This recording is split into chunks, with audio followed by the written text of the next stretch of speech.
Greetings YouTube, Joe here with Culination Media, and welcome back to another episode of Pokemon XD Gale of Darkness. This is episode number 76, and in this episode we're going to finish off the last of Area 5. And we have zones 45 through 50 to take care of today. And we begin with a battle against Hunter Lesk, and he has a Nuzleaf and a Raichu. We're going to start off with Ninetales and Zaprong. And Nuzleaf should be an easy takeout here. Raichu, however, will be a little bit more difficult, especially because it likes to use Double Team. That part can be fairly annoying. We're going to go for a Heat Wave in hopes of hitting both of them. And thankfully it does connect with Raichu there and does inflict some damage. Nuzleaf is going to go down in one hit to it. It did get a critical hit, but I'm almost positive that it was going to knock it out in one hit anyway. Nuzleaf doesn't have the greatest defenses. And even despite a little bit of a level difference, Heat Wave is just a powerful enough move to knock out that Nuzleaf. Zaprong goes for a Psychic, and that actually hits as well, which is surprising because of the Double Team. Normally, I miss at least once by now. Raichu is going to move first yet again in the next turn. Thunderbolt on Zaprong, which I just don't understand. Why do you do such stupid things, AI? Why? Ninetales goes for the Flamethrower. It connects. Third attack in a row that hits the Raichu after a Double Team, which is mind-boggling to me. But I'm not going to stand here and complain about it. I'm just going to take it for what it is and be thankful. Raichu goes down, and that's going to do it for Hunter Lesk and zone number 45. And Growlithe apparently is ready to be purified, so is Pidgeotto, and so is Tangela, and so is Butterfree. Oh, that was a mouthful of shadow Pokemon that need to be purified. Well, I guess that's what we're here for. We're buying some time to purify some shadow Pokemon. We do need to make some room because when we get to Cedardark Isle, we are going to be slammed with shadow Pokemon out the wazoo. And we're going to have more Pokemon that we're going to know what to do with. And that purifying chamber is going to get small very fast. So, want to go in with a clean slate at least.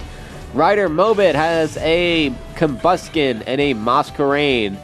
Unfortunately, I'm starting with Lairon, which means that I'm going to get my attack lowered because of Masquerain's Intimidate ability. There we go. It kind of sucks. I very much so dislike Masquerain for that reason. I'm going to call Lairon here to increase his accuracy just for the hell of it. And we're going to Water Pulse this Combuskin out of the way because it's a bigger threat. Especially to Lairon, because if it has a fighting type move like Double Kick or something similar to that, that can do a lot of damage to Lairon. Quagsire is the replacement, which is also fairly dangerous to Lairon because of both its water and its ground type moves. So let's see what we want to do here. We'll go for an Iron Tail on Masquerain, and we're going to go for an Ice Beam on Quagsire. I have to stay away from the water moves because chances are it has the water absorbability. Masquerain goes for Quick Attack on Lairon, which is probably the stupidest thing it could have done. It does literally 1 damage. And, yeah, that kind of sucks. Ice Beam does connect on Quagsire. It does a little bit less than half of its HP worth of damage. And Iron Tail does about the same damage to Masquerain. Smart move by Quagsire here with a Flying-type partner. Goes for an Earthquake. Going to miss Masquerain. It's going to knock out Lairon in 1 hit, and it's going to do a little bit less than half damage on Vaporeon. So now what do we do? Well, I think I'm going to bring out Crobat because he will be immune to the Earthquake from Quagsire and also have a type advantage on Masquerain. So we'll use let's see. First of all, Masquerain's going to go first and go for a Quick Attack on Vaporeon. For whatever reason, it likes to spam this Quick Attack, which is pretty stupid. Okay. Crobat's going to go for a Wing Attack on Quagsire and do a pretty good amount of damage. About the same amount that Ice Beam did. And again, we will use Ice Beam with Vaporeon to get the super effective damage on Masquerain. Knocks it out. And now we don't have to deal with that dreaded Quick Attack anymore. Quagsire goes for the Amnesia, which is going to sharply rise. That was not the right way to say that. Was going to allow its special defense to sharply rise, but it doesn't matter because Crobat is the faster of our two Pokemon. Wing Attack is a physical attack, and it gets rid of Quagsire without too much of a problem. So not too much in the way of casualties here, just Laron for this battle. Not that bad, could be a lot worse.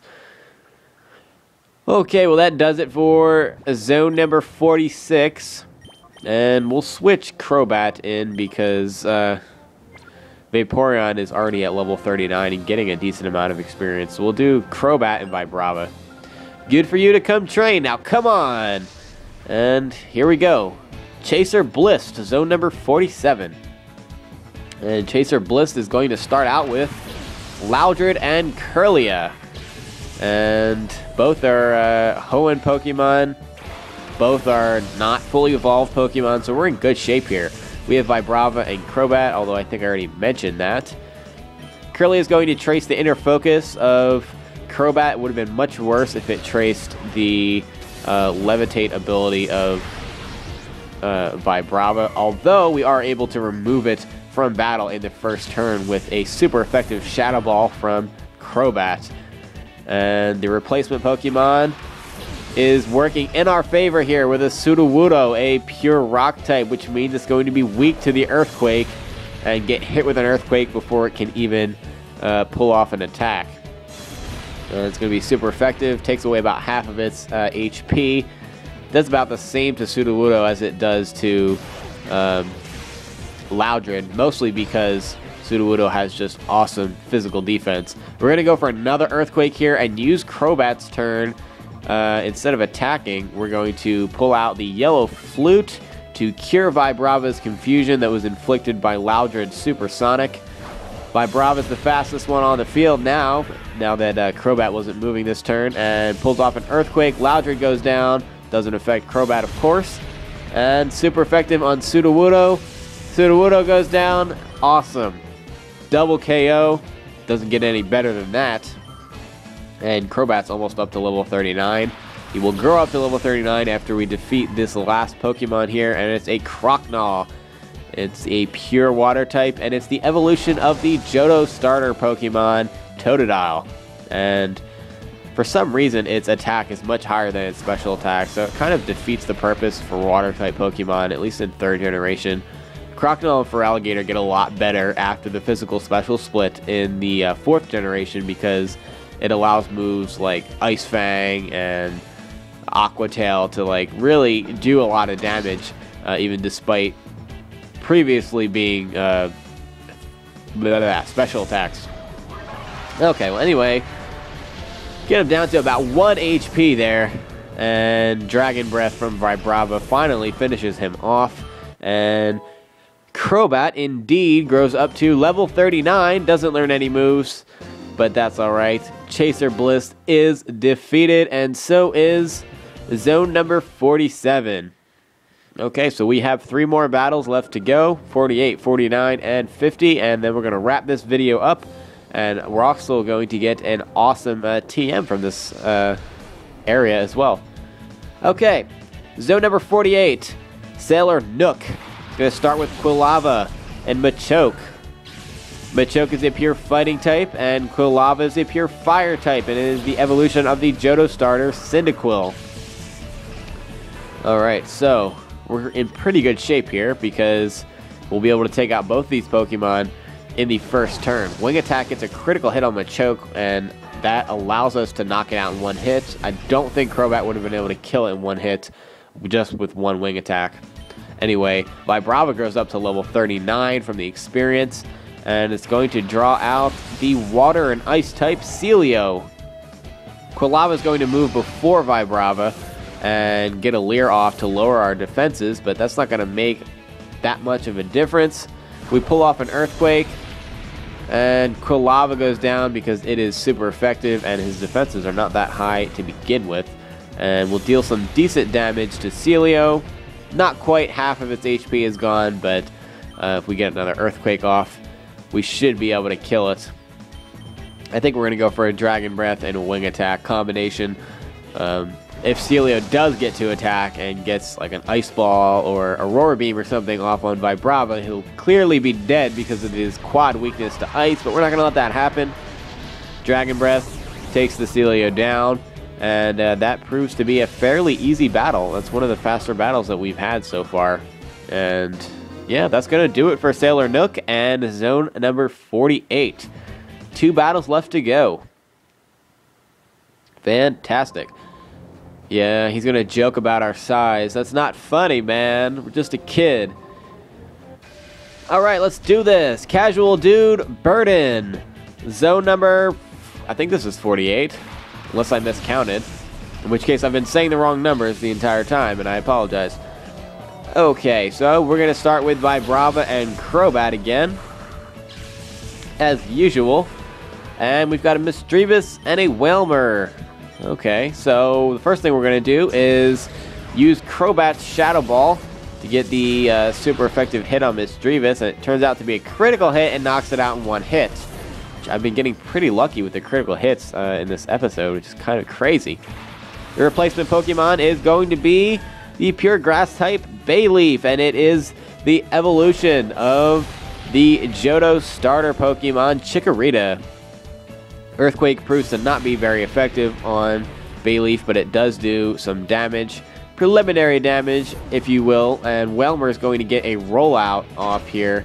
Stupidly on Vibrava, and it's not very effective, so whatever, I guess. I'll just go for another Earthquake with Vibrava. Wing Attack on Bayleaf proves to be super effective, and it's not going to stand up to that.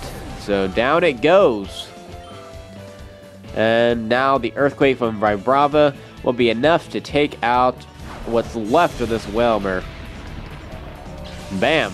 Down it goes. And get some experience, and we're almost up to level 40 with both Vibrava and Crobat now, which is pretty cool. That was fast. And he comments about how we don't need any training because we're already strong, blah, blah, blah. Okay, apparently that was Zone 49, so I missed a battle somewhere in there. I've been saying the wrong numbers. I don't know what's wrong with me. A lot's wrong with me. Whatever.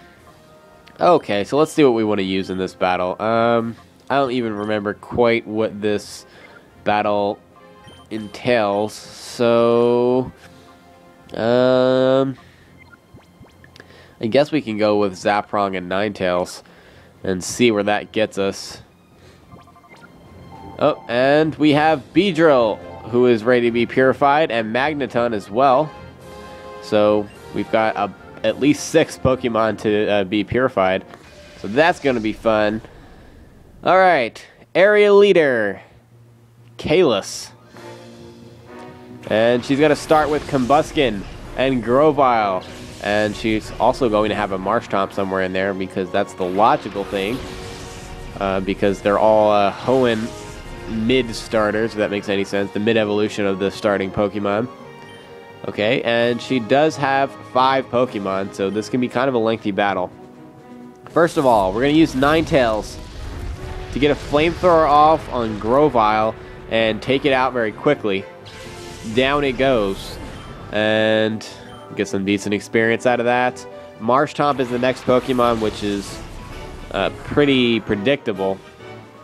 And we're going to get a Psychic off with Zaprong here on Combuskin to get a super effective hit. And it just doesn't quite knock it out. Which unfortunately means that it's going to get a critical hit with Rock Tomb and lower our speed in the process, which just isn't good news for us at all. Alright, I'm going to go for a Heat Wave here, and hopefully that hits both of them for not very effective damage. But it'll be enough to knock out Combuskin there. Down it goes. And just to do just a tiny little bit of damage to Marshtomp, because every little bit counts. Okay, the replacement Pokemon is Mightyena. So we're down 2 Pokemon here, and we've got 3 left. Of course, we get the Intimidate, attack lowering, and Zaprong's going to go for a Psychic on Marshtomp, and it does okay damage, but we do get the special defense lowered. Marshtomp's going to go for a Mud Shot, which is going to be super effective on Zaprong. Would have been super effective on Ninetales as well, but apparently he wanted to get that Zaprong out of there. And okay, I guess. So let's see. I think our best option at this point is going to be to bring out Vaporeon. And let's see, we'll get a Water Pulse off on Marshtomp, and we'll go for a Flamethrower with Ninetales on Mighty Anna, and that should do a lot of damage. Yeah, takes it down to about 2/3 of its health left, or takes it down to about 1/3 of its health left. It does 2/3 worth of damage. So what I was trying to say, Water Pulse from Vaporeon knocks out Marshtomp, and that's good news because Marshtomp is definitely the most annoying and problematic of her Pokemon. Her last Pokemon comes out, and it is Sableye. And Sableye is an interesting Pokemon. It's Ghost and Dark type, which means that it has no weakness. The only way you can actually get a weakness on this Pokemon is to use Foresight and allow it to be hit by fighting type moves. But without that, you can't get a weakness on this Pokemon. It just doesn't work out. Mighty Anna goes for a Swagger. It's going to raise Vaporeon's attack sharply and put a Confuse status on it. But we're going to come to the rescue with a Yellow Flute to cure that confusion right away. And hopefully, if this Heat Wave hits both of the Pokemon, that's going to be the end of this battle. Mighty Anna goes down, and will it hit Sableye? Yes. Yes, it will. And Sableye goes down. And that's going to be it for the area leader. And that's going to be it for area number 5. I think this is 5, right? I don't know what I'm talking about. Oh, yeah, this is Zone 50, so it has to be Area 5. Here you are. Please accept your Poke Coupons. Don't let up in Area 6, and we get 1,000 Poke Coupons for our troubles. And we're also going to get a pretty nifty TM, and one that I'm actually going to use. TM39, and it is Rock Tomb. And we have a specific Pokemon that I would love to teach this Rock Tomb to. It has, I think, 50 power, 80% accuracy, and it also 100% of the time lowers the speed stat of Pokemon. We're going to get rid of Mud Slap on Lairon and teach him a move that's actually of the same type as him, besides Iron Tail. And that just feels so good. Anyway, we're going to save the progress here, and that's going to be it for this episode, guys. Thank you very much for watching, and please stay tuned for episode number 77. Game on.